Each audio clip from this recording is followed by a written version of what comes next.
Qu'est-ce que tu penses des numéros de cirque avec des animaux? Je vous présente Yuki, c'est un cacatoès rosalbin, il va avoir 13 ans. Pourquoi avoir choisi un perroquet comme animal? À la base, c'est pour un spectacle. J'étais comme dans une cage dorée et il fallait un élément extérieur. Et un oiseau, c'était quand même quelque chose de symbolique, de très beau. Après, avec Luce, ma femme, on s'est dit, on va pas prendre un animal juste pour un spectacle. Est-ce que nous, ça nous disait quoi en fait? Et en fait, oui. Qu'est-ce que tu penses des numéros de cirque avec des animaux? Moi, j'en ai vu quand même beaucoup et j'ai entendu beaucoup parler des personnes qui s'occupaient vraiment très bien de leurs animaux.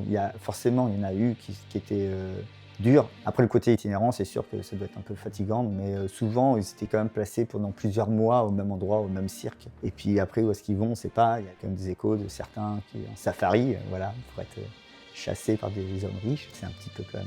on ne sait pas, voilà. Est-ce que ça a été difficile de la dresser? Moi, ce que je voulais à tout prix, c'est qu'elle revienne sur moi, qu'elle vole et qu'elle revienne, quoi. C'était ça mon envie. Travailler avec un animal, c'est plutôt eux qui nous éduquent à les écouter, qu'en fait. Qu'est-ce qu'elle apporte au numéro selon toi, Yuki? Et dans le premier spectacle, ça apportait vraiment le côté de la liberté. Ensuite, dans le numéro, ça amène vraiment un côté poétique. Dès qu'elle arrive, voilà, on sent que le public, il a ce côté-là imprévu, magique. Et elle représente quoi pour toi?